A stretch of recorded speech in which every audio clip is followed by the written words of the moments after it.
Welcome back to the Jesus Stories channel. Today, we bring you a new story.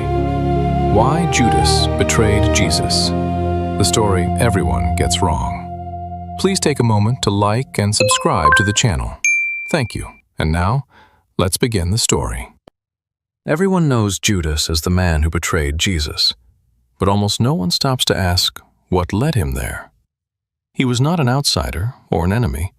He walked with Jesus, heard his teachings, witnessed his miracles up close. So how does someone that close to truth end up destroying himself? Was it greed, disappointment, or something far more complex? And here is the uncomfortable question. If Judas never acted, would the crucifixion still happen?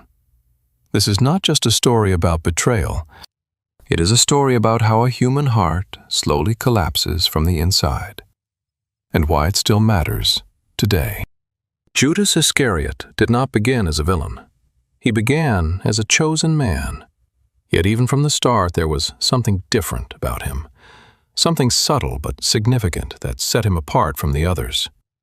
While most of the disciples came from Galilee, a northern region known for its rural simplicity and tight-knit communities, Judas is widely believed to have come from Kerioth in Judea, a region much closer to the political and religious center of Jerusalem. This geographic detail may seem small at first glance, but in the cultural and social landscape of first-century Israel, it carried weight. Galileans were often seen as less refined, less educated, more humble in their worldview, while those from Judea, especially near Jerusalem, were typically more exposed to religious authority, temple politics, and nationalistic tension under Roman rule.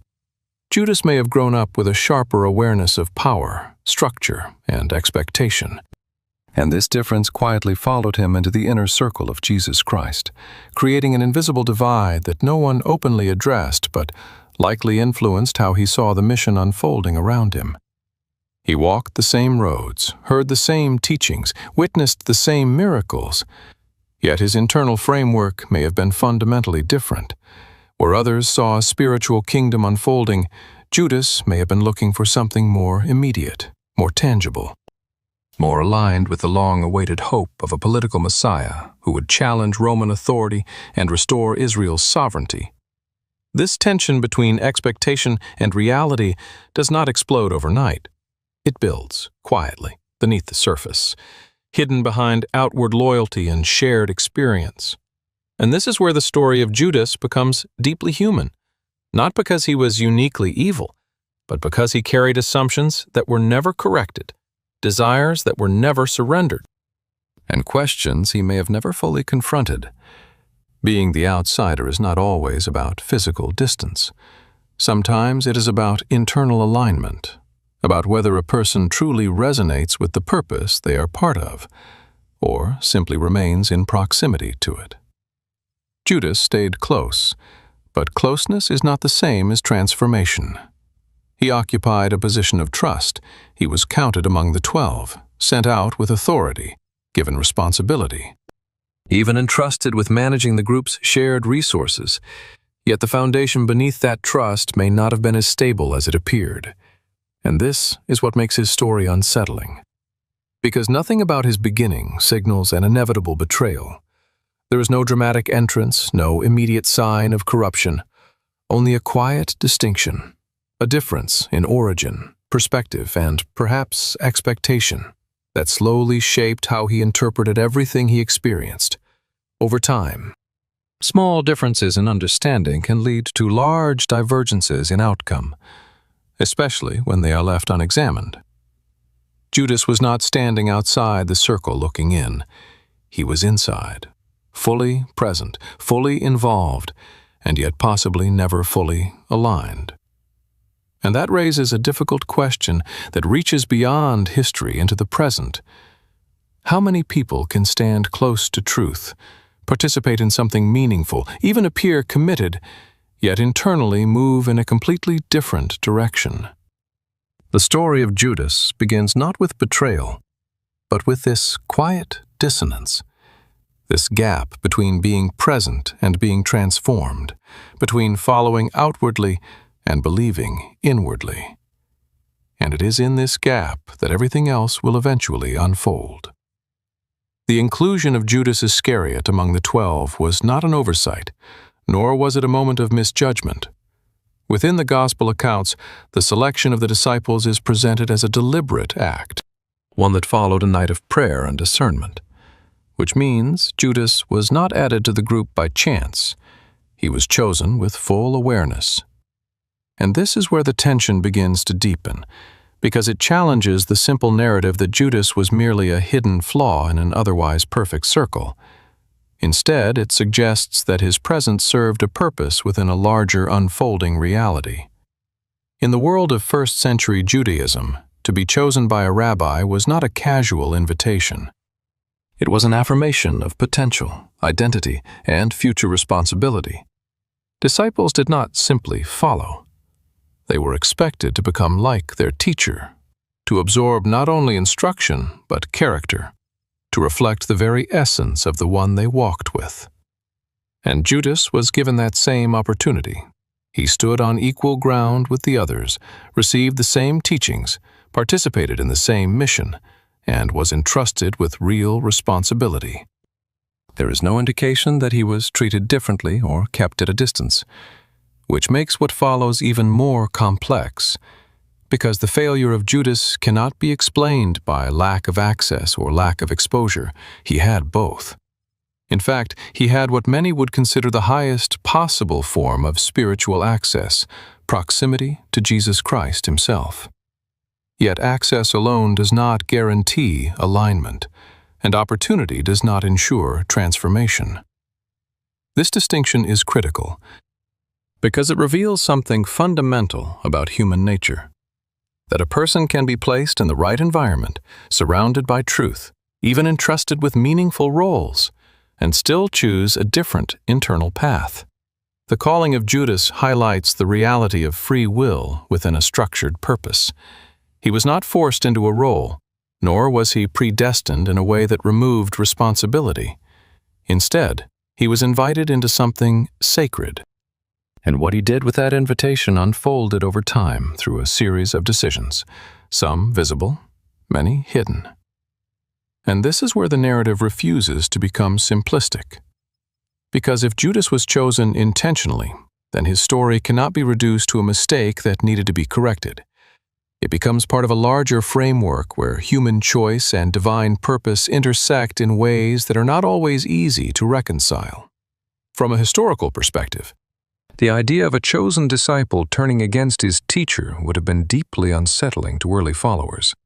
It disrupts the expectation that proximity to truth naturally produces loyalty, and forces a more nuanced understanding that transformation is not automatic. It requires internal consent, something that cannot be imposed from the outside. Judas walked the same roads, heard the same parables, witnessed the same acts of compassion and authority. Yet, somewhere beneath the surface, a different interpretation may have been forming, one that did not fully align with what was being revealed. And this is the subtle but powerful shift that begins to define his trajectory. Not a sudden break, but a gradual divergence shaped by how he processed what he experienced. The calling he received was real. The opportunity was genuine, but the outcome was not predetermined in a way that removed his agency. And this is what gives his story its enduring weight, because it mirrors a reality that extends far beyond its historical context. That being chosen, trusted, or placed in a position of significance does not eliminate the need for ongoing alignment. It does not remove the necessity of internal transformation. Judas was not accidentally included. And that truth forces a deeper reflection, that the most critical factor in any calling is not simply being chosen, but how one responds to that choice over time. To understand the internal conflict that may have been forming within Judas Iscariot, it is necessary to step into the historical reality of first-century Judea, a land under Roman occupation where political tension, economic pressure, and religious longing were deeply intertwined. The concept of a Messiah was not abstract or purely spiritual for most people. It was urgent, tangible, and often political. Generations of Jewish expectation had shaped the belief that the Messiah would be a figure of power, someone who would restore Israel's independence, overthrow foreign rule, and reestablish a kingdom marked by justice and national identity. This expectation was not invented in the moment. It was built from interpretations of Hebrew scriptures, reinforced by centuries of struggle, and intensified by the daily presence of Roman authority, soldiers, taxes, and control. In that environment, hope was not passive. It was charged with anticipation for change that could be seen and felt in the real world. And it is within this framework that Judas likely formed his understanding of who the Messiah should be. When he began following Jesus Christ, he would have encountered a teacher with authority, a man capable of commanding crowds, performing undeniable acts that defied natural explanation, healing the sick, feeding thousands, even raising the dead. These were not small signs.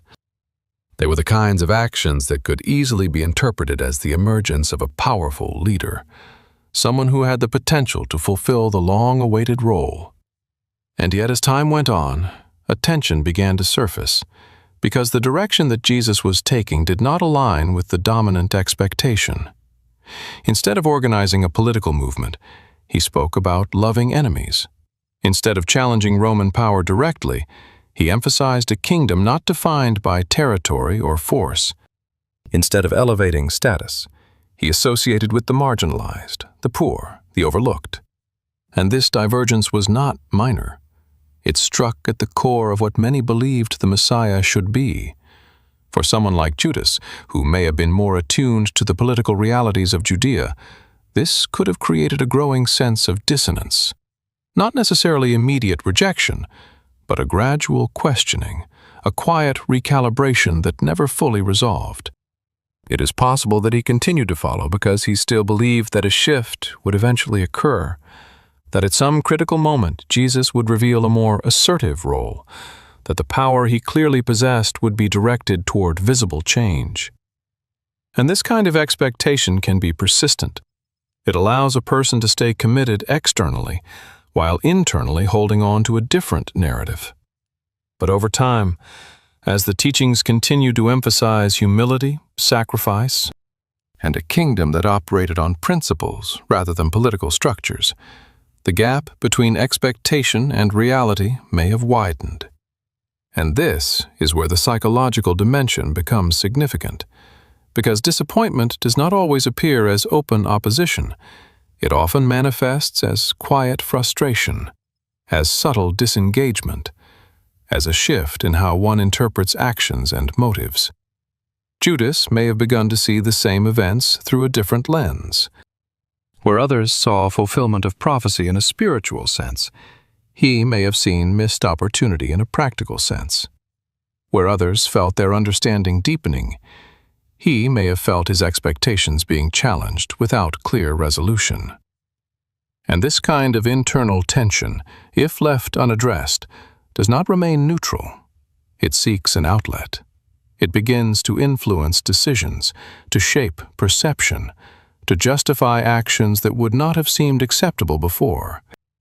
The critical point here is not to assume certainty about Judas's exact thoughts, but to recognize the historical and cultural forces that would have shaped his perspective.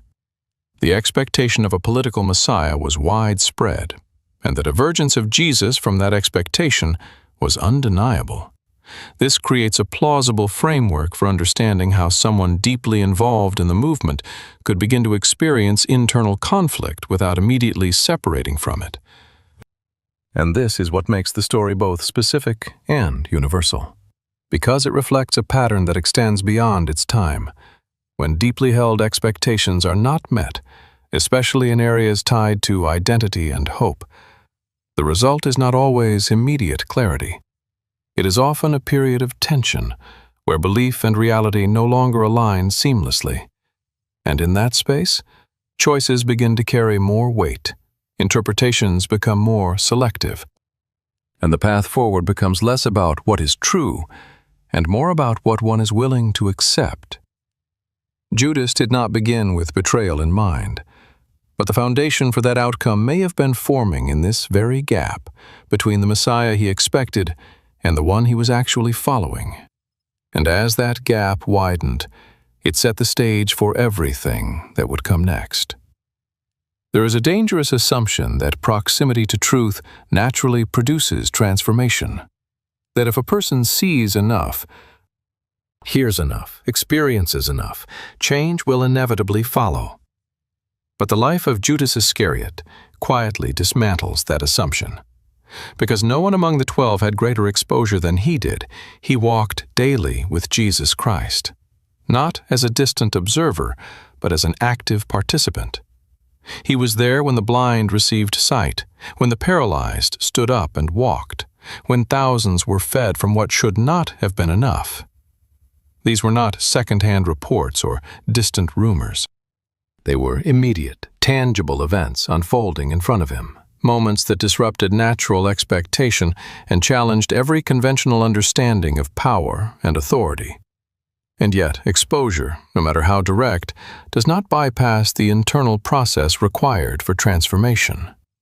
Because transformation is not driven by what is seen alone. It is shaped by how what is seen is interpreted, received, and allowed to take root. The same event can lead one person to deeper conviction and another to quiet resistance, depending on the framework through which it is processed. And this is where the divergence within Judas becomes more visible. Not externally, because outwardly he remained within the group, continued in his role, followed the same movements. But internally there may have been a different response forming, one that did not fully yield to what he was witnessing, one that held on to prior expectations, interpretations, or personal ambitions that filtered every experience through a different lens. It is possible to stand in the presence of something extraordinary and still reduce it to something manageable, something that fits within an existing belief system, rather than allowing it to reshape that system entirely. And this is a subtle but critical distinction, because it explains how sustained exposure does not always lead to alignment. Judas did not lack evidence. He lacked surrender to what that evidence implied. The teachings he heard were not ambiguous. They consistently pointed toward a redefinition of power, a reversal of status, a kingdom not built on force, but on transformation of the human heart. Yet accepting that message would require letting go of deeply rooted expectations. And that kind of internal shift is not automatic. It involves tension, discomfort, and a willingness to be reoriented at the core level. Something that cannot be forced from the outside, even in the presence of undeniable signs. And over time, when exposure is not matched by transformation, a gap begins to form. A quiet distance between what is experienced externally and what is accepted internally. This gap does not remain neutral. It often leads to a form of compartmentalization, where a person continues to engage outwardly while internally holding back, questioning, or even resisting. And this state can persist for longer than expected, because it is not immediately visible. There is no clear break, no dramatic departure. Only a gradual divergence that becomes more pronounced with each unprocessed experience. Judas continued to move with the group, continued to witness events that for others deepened their commitment, but for him may have intensified an unresolved tension. And this is what makes his story particularly instructive, because it reveals that the presence of truth is not the same as the acceptance of truth, and the repetition of meaningful experiences does not guarantee internal change. Without alignment at the level of interpretation and willingness, even the most direct exposure can become ineffective, or worse, can be reinterpreted in ways that support a different conclusion. This does not require conscious rejection. It can happen subtly, through small decisions about what to emphasize, what to question, what to hold on to, and what to ignore.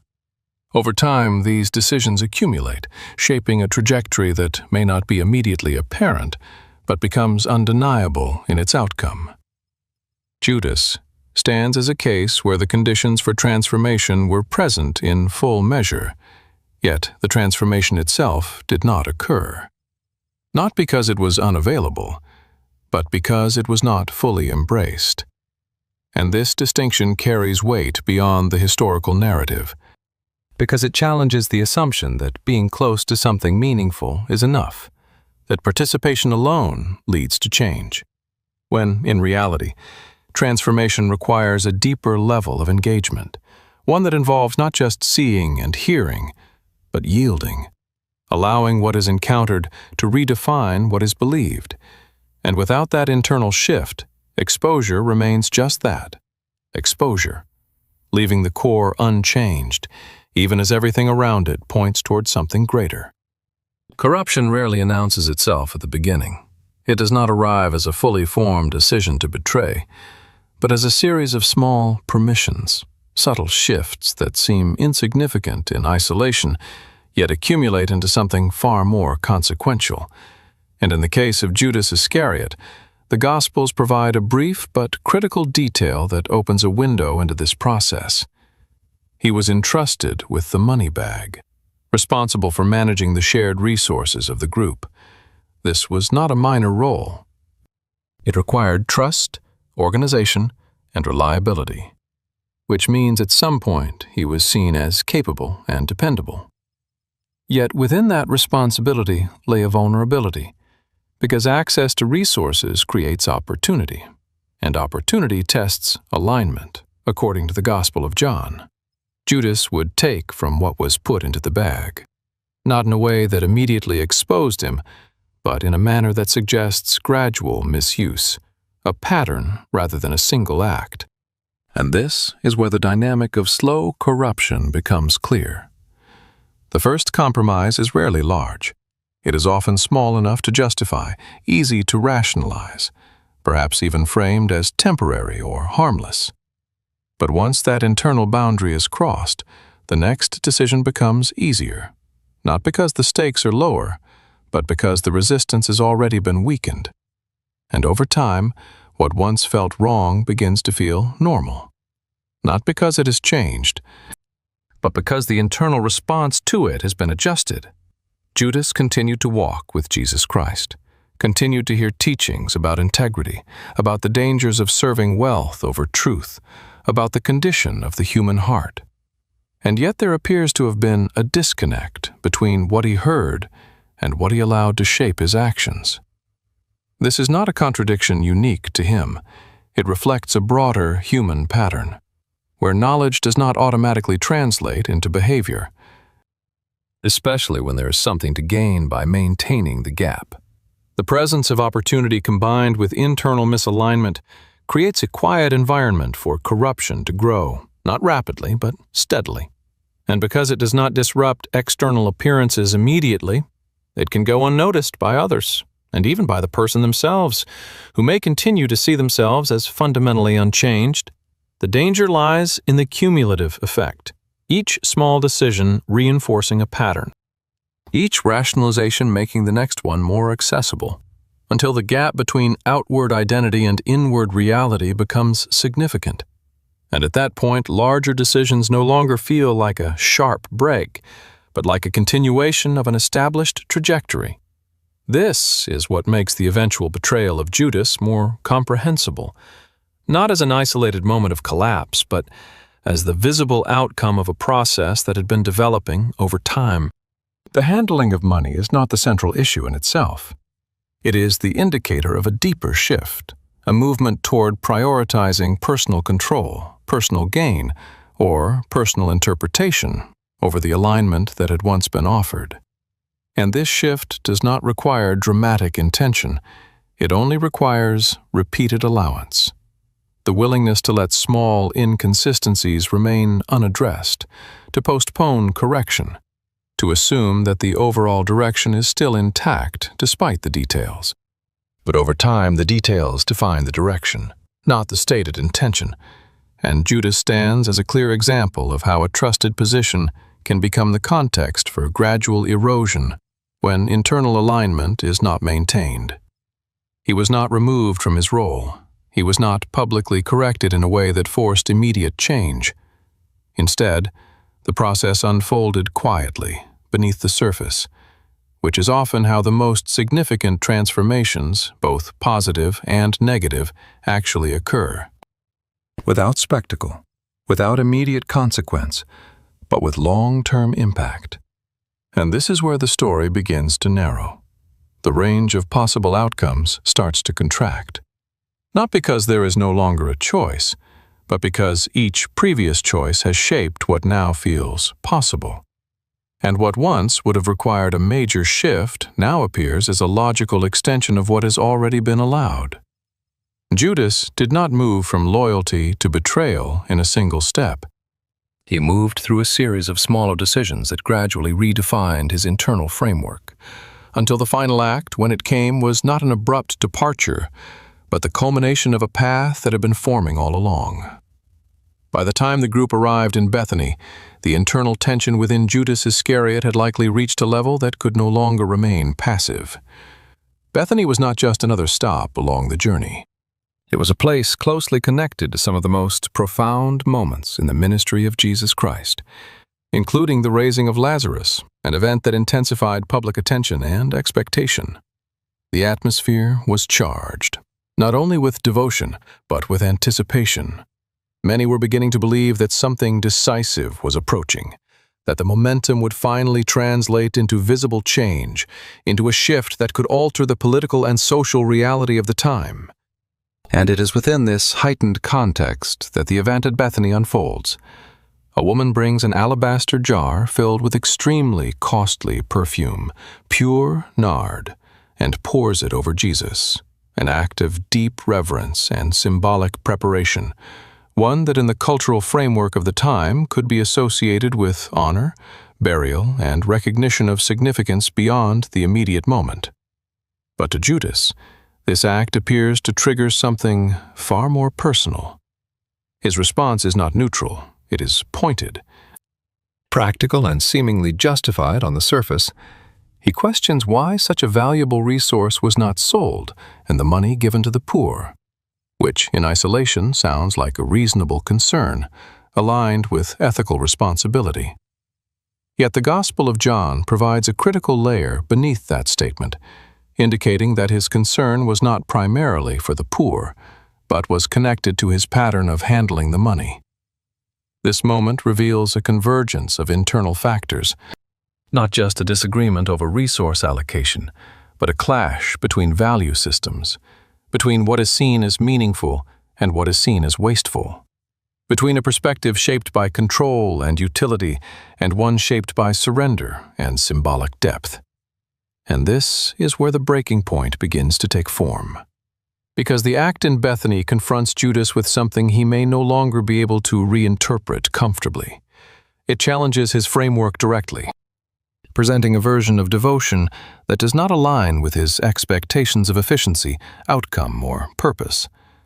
And when a person encounters something that disrupts their internal logic without being able to dismiss it entirely, the result is often a form of resistance that seeks resolution, not through deeper understanding, but through distancing or opposition. Judas does not simply disagree, he reacts. And that reaction suggests that the tension has moved beyond quiet dissonance into active conflict. Jesus responds to the situation by reframing the act, not as waste, but as preparation, as something that carries meaning beyond immediate practicality, pointing toward his impending death, which again does not align with the expectation of a conquering Messiah, but rather reinforces a trajectory that leads away from political victory and towards sacrifice. And this response may have further intensified the internal conflict within Judas, because it removes any remaining ambiguity about the direction of the mission. It confirms that the path ahead is not what he may have hoped for, and at this point, the gap between expectation and reality becomes difficult to ignore or reinterpret. The breaking point is not just about the perfume, it is about what the act represents. A moment where the values of the kingdom being presented by Jesus stand in direct contrast to the values Judas has been holding on to. And when such a contrast becomes clear, a decision becomes more imminent, not necessarily expressed immediately, but forming with greater clarity beneath the surface. The event at Bethany does not cause the betrayal on its own, but it crystallizes the internal state that makes the next step possible. It exposes the misalignment in a way that can no longer remain abstract. And this is often how turning points function, not as isolated causes, but as moments where underlying tensions are brought into focus, forcing a movement in one direction or another. Judas stands at that intersection, no longer able to maintain the same level of internal ambiguity. And the path he will choose next will not emerge from a single impulse, but from everything that has been building up to this point, now reaching a level where action becomes the natural continuation of what has already been forming within him. What happens next in the story of Judas Iscariot is often described as a sudden turn, as if betrayal emerged in a single moment of weakness. But the narrative itself suggests something far more deliberate, something that had already been forming beneath the surface long before it became visible. After the sabutia at Bethany, Judas does not drift aimlessly or react impulsively. He moves with direction. He seeks out the chief priests, the religious authorities who had already been looking for a way to arrest Jesus Christ without causing public unrest. This detail matters because it reveals intent. Judas is not approached, he initiates the contact, which means the decision to act has already crossed from internal consideration into external commitment. This is the moment where thought becomes action, where private reasoning translates into a concrete step that cannot be undone without consequence. And yet even here, the decision is not as abrupt as it may appear. It is the logical extension of everything that has been building, the unmet expectations, the internal misalignment, the gradual erosion of integrity, and the breaking point that exposed the gap between what Judas valued and what he was witnessing. All of these elements converge into a single direction, not forced, but chosen. And this is what gives the moment its weight, because it reflects agency, not inevitability. The chief priests represent a system that is already opposed to Jesus, a structure concerned with maintaining control, order, and influence within a volatile political environment under Roman oversight. Aligning with them is not a neutral act. It is a clear shift in allegiance, from following to facilitating opposition. And Judas steps into that alignment with awareness of what it entails. He offers information, access, the kind of inside knowledge that only someone close could provide. And in doing so, he redefines his role, no longer a participant in the mission, but a contributor to its disruption. The agreement that follows, often summarized by the mention of 30 pieces of silver, is not merely a transaction. It is a formalization of intent, a binding of decision to action. Yet, it is important to understand that the exchange itself is not the core issue. The money does not create the betrayal, it confirms it. The real turning point occurred earlier, in the internal shift that made this step possible. The acceptance of the offer simply brings that shift into the open, making it operational. From this point forward, Judas is not considering whether to act. He is preparing how to act. The narrative indicates that he begins looking for an opportunity to hand Jesus over in a way that avoids public disturbance, which suggests planning, patience, and continued interaction with the group under a different internal posture. He remains among the disciples, continues the outward pattern of association, but now carries a concealed intention that changes the meaning of every subsequent interaction. And this dual state, external proximity combined with internal divergence, is one of the most complex aspects of his story, because it shows that decisive actions do not always lead to immediate separation.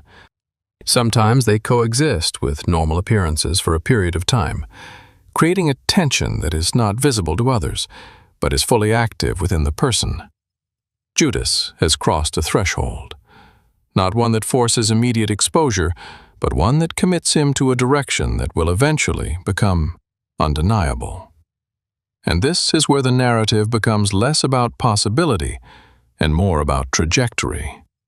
The range of outcomes has narrowed, not eliminated, but shaped by what has already been set in motion. And while there may still be theoretical opportunities to reverse course, each step forward reinforces the chosen path, making reversal less likely. Not because it is impossible, but because it requires confronting and undoing what has already been embraced. And this is a pattern that extends beyond this moment.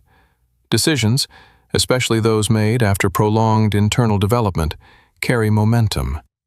They are not isolated points, but parts of a sequence that builds upon itself. Judas did not wake up and decide to betray. He arrived at that decision through a series of aligned factors, and when he finally acted, it was not a break from his trajectory, it was its continuation. The decision was already made, the agreement simply made it visible. The agreement between Judas Iscariot and the chief priests is often reduced to a simple image: 30 pieces of silver exchanged for betrayal. But within the historical and cultural framework of the time, this detail carries a weight that goes far beyond a financial transaction. In the legal tradition reflected in the Hebrew scriptures, 30 pieces of silver was the compensation assigned for the loss of a slave. As noted in the law, it was not a random amount. It was a fixed value that signified the lowest tier of human economic worth within that system. And when this specific sum appears in the narrative, it introduces a layer of meaning that reshapes how the act is understood. Judas is not merely accepting payment. He is participating in evaluation, a redefinition of the worth of the one he is handing over. And that redefinition is strikingly low, especially when contrasted with everything he has witnessed: the teachings, the authority, the acts that challenge natural limits, the consistency of character displayed by Jesus Christ, all of which pointed toward a significance that could not be measured in material terms. And yet, the agreement reduces that significance to a predefined legal amount associated with servitude. This is not necessarily because Judas consciously set out to assign that meaning, but because the system he aligned with operated within that framework, and by accepting its terms, he becomes part of that interpretation. The number itself becomes symbolic, not of greed alone, but of misrecognition, of seeing something of profound value through a lens that reduces it to something manageable, something controllable, something that fits within an existing structure of exchange. And this is where the narrative moves beyond the surface-level explanation of financial motivation. Because if the primary driver were purely monetary, the amount would appear insufficient. It does not represent a life-changing gain. It is relatively modest, which suggests that the exchange functions more as a confirmation of decision rather than its cause. The money formalizes the agreement, gives it structure, but the underlying shift has already taken place. What the silver represents is alignment with a particular perspective, one that views the situation in terms of leverage, outcome, and resolution, rather than relationship, meaning, or truth. Judas steps into a system that is already seeking to contain and control what it cannot fully accept. And in doing so, he allows that system to define the terms of engagement, including the value assigned to the one at the center of it. This moment also highlights the convergence between personal trajectory and institutional intent. The chief priests are operating within their own framework, concerned with stability, influence, and the avoidance of unrest under Roman oversight. Judas brings access, proximity, and information. The silver becomes the point at which these two trajectories intersect, not creating them, but connecting them, making collaboration possible. And once that connection is established, the process moves forward with increased clarity. Judas is no longer navigating internal tension alone. He is now part of an external plan, one that requires timing, discretion, and execution. The narrative indicates that from this point, he begins to look for an opportunity to hand Jesus over, away from the crowds, which introduces a strategic dimension to his actions. patience becomes necessary, observation becomes active, and every interaction carries an additional layer of intention. The presence of the silver does not end the process. It initiates a new phase of it, where internal alignment is translated into coordinated action. And this is where the symbolic weight of the amount continues to resonate, because it reflects not only how the system values what it seeks to control, but how an individual can come to accept that valuation through participation. Judas had walked in close proximity to something that consistently challenged conventional measures of worth. Yet in this moment, he operates within a structure that assigns a fixed price, and by accepting it, he affirms that structure, whether consciously or not. And this is what makes the scene enduringly significant. Not because of the number alone, but because of what it represents. The reduction of something immeasurable into a transaction, the alignment of personal decision with systemic intent, and the transition from internal divergence to external execution. The silver is not just a detail, it is a marker, indicating that the path Judas has been moving along has now reached a point of formal commitment, where the direction is no longer abstract but defined, quantified, and set in motion in a way that will soon become visible to everyone involved. The setting shifts to a private room in Jerusalem, prepared for the Passover meal, a moment deeply rooted in Jewish memory and identity, where the story of liberation from Egypt is retold through ritual, symbols, and shared participation. It is within this intimate and historically charged environment that the final interaction between Judas Iscariot and Jesus Christ unfolds before the betrayal becomes public. And what makes this moment striking is not only what is said, but what is still being offered, despite everything that has already been set in motion. Judas has already made his agreement, the trajectory has been established, yet he remains at the table, physically present, participating in the same meal, receiving the same elements. And this creates a tension that is both visible and concealed. Because while the others are unaware of what is about to happen, the narrative indicates that Jesus is not. He speaks openly about the coming betrayal, stating that one of those present will hand him over. And this declaration does not function as exposure in the immediate sense. It functions as an invitation to recognition, a moment where the hidden can still be acknowledged before it becomes irreversible in its consequences. The response of the disciples reveals their uncertainty, each one questioning, asking if they are the one, which reflects a level of humility and self-awareness. But within that collective questioning, Judas also speaks, asking his own question, not necessarily to gain information, but to maintain alignment with the group externally. And this is where the psychological complexity reaches a critical point, because Judas is now operating in two dimensions simultaneously. He is part of the shared experience, yet internally committed to a different outcome. And the words spoken at the table intersect directly with that internal state. Jesus identifies the betrayer in a way that is both specific and restrained, indicating that it is the one who shares the dish, a gesture of closeness, of shared space, of relationship, and then directs a statement toward Judas that acknowledges what is already in motion, without forcing it into the open in a way that would disrupt the immediate context. This approach preserves the possibility of response. It does not eliminate agency, even at this stage. There is still a window, however narrow, where the direction could be reconsidered. Not because the external plan has not begun, but because internal decisions are not locked until they are carried through. And this is what defines the moment as a last chance, not in a dramatic or theatrical sense, but in a deeply personal one. A point where awareness and action converge, where the individual knows what they are about to do, and is confronted with that knowledge in the presence of the one they are about to betray. The elements of the meal themselves add another layer of meaning.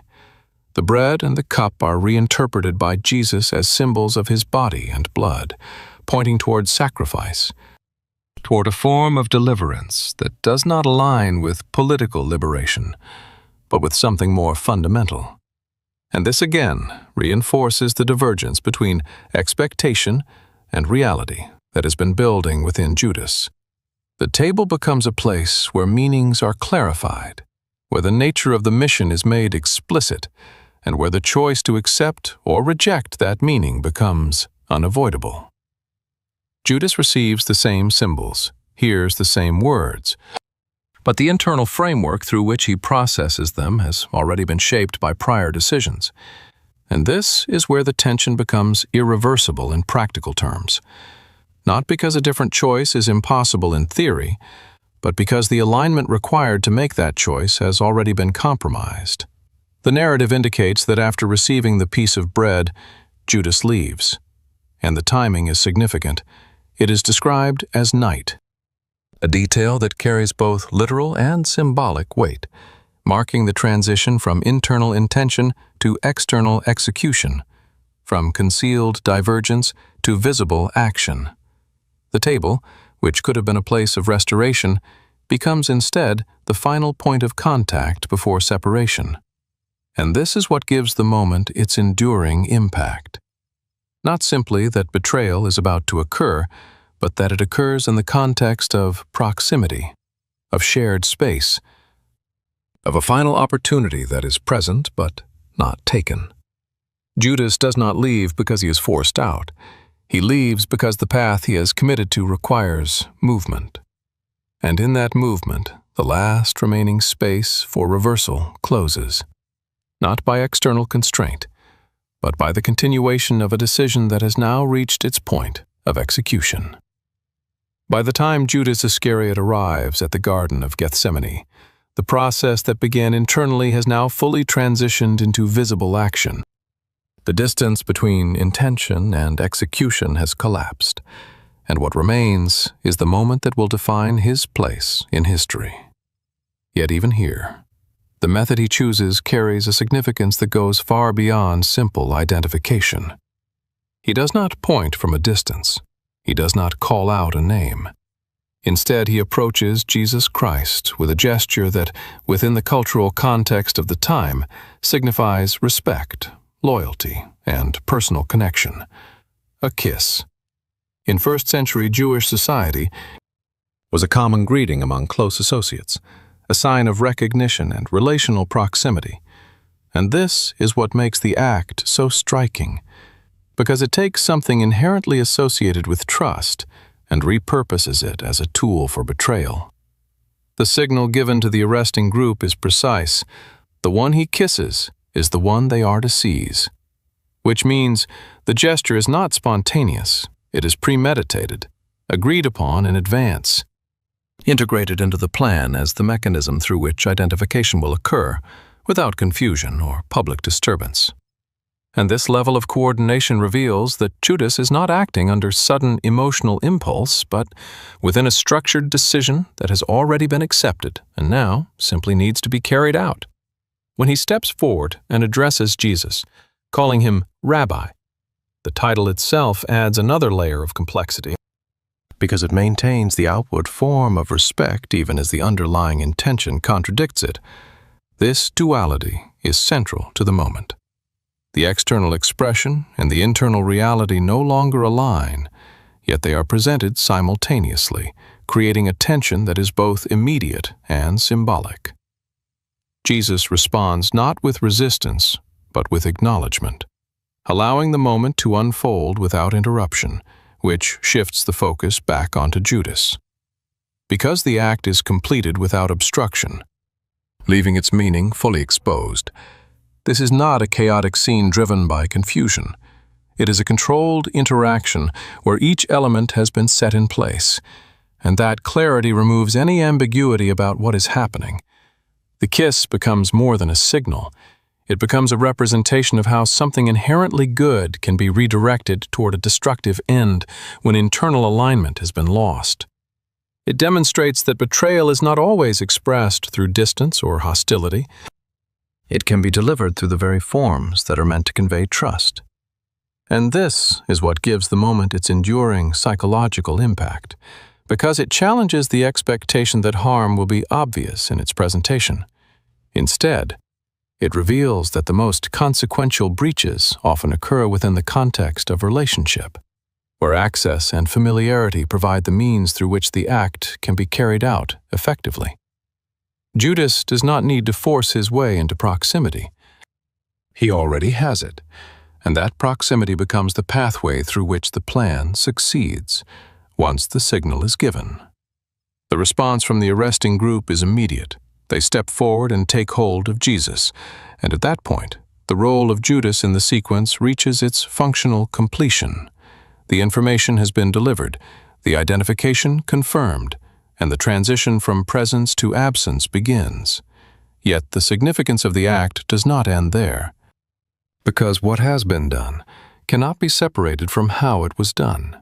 The choice of a kiss embeds the betrayal within a context of intimacy, making it not only an act of opposition, but a distortion of relationship itself. And this is where the narrative reaches a level that extends beyond the historical event into a broader reflection on human behavior. That actions are not defined solely by their outcome, but also by the manner in which they are carried out. And when the form of trust is used to facilitate harm, the impact resonates more deeply, not because the outcome changes, but because the meaning of the relationship is altered in the process. Judas stands in that moment as someone who has fully enacted the trajectory he has been moving toward, not through force, not through distance, but through closeness. And in doing so, he transforms a simple gesture into one of the most enduring symbols of betrayal, not because of its scale, but because of its precision, its intention, and the way it reveals how far a person can move from alignment while still appearing, even in the final moment, to be close. Once the arrest is complete and the momentum of events begins to move beyond his control, Judas Iscariot is forced into a confrontation not with the authorities, not with the crowd, but with himself. Because the reality of what he has set in motion can no longer be managed through distance or justification. What may have once been framed internally as a necessary step, a calculated move, or even a misunderstood action, now stands exposed in its full consequence. And this shift from intention to outcome is where the weight of guilt begins to take shape. The Gospel accounts indicate that Judas sees that Jesus has been condemned, and this detail is critical because it marks the point at which the abstract becomes irreversible. The plan has moved beyond influence. The outcome is no longer theoretical. And in that moment, the internal framework that supported his decision begins to collapse under the pressure of reality. Guilt, in this context, is not merely an emotional response. It is the recognition of misalignment between what was done and what is now understood to be true. And this recognition can be overwhelming, especially when it arrives too late to alter the immediate course of events. Judas responds by attempting to reverse part of what he has done. He returns to the chief priests, bringing back the 30 pieces of silver, declaring that he has betrayed innocent blood. And this statement reveals a shift in perception. He now names what he has done in moral terms, not strategic ones. He no longer frames the act as justified or necessary, but as wrong. And yet the response he receives from the authorities is telling. They reject responsibility, stating that it is his concern, not theirs, which leaves him isolated within his realization. The system he aligned with does not absorb his guilt. It reflects it back to him. And this isolation intensifies the internal pressure. Because there is no external mechanism available to resolve what he is experiencing, he attempts to undo the transaction. But the return of the silver does not reverse the outcome. It only highlights the fact that some actions, once set in motion, cannot be undone through restitution alone. And this is where the distinction between guilt and redemption becomes critical. Guilt acknowledges the wrong, but it does not provide a path forward. It identifies the problem without resolving it. And without a framework for restoration, guilt can become destructive rather than corrective. Judas reaches a point where he recognizes the truth of his actions, but does not move toward the source of forgiveness that is still, at that moment, present in the narrative through Jesus Christ. Instead, he turns inward. And this inward turn, without direction or resolution, becomes the defining factor of what follows. The intensity of his realization does not lead him to seek reconciliation, it leads him to self-condemnation. And this is where the trajectory that began with small compromises reaches its most severe consequence. Not only in the external outcome, but in the internal collapse that follows. Because guilt, when it is not paired with the possibility of redemption, can distort perception. It can narrow the field of vision until no alternative seems viable, until the weight of what has been done overshadows any potential for what could still be done. And this narrowing is not imposed from the outside.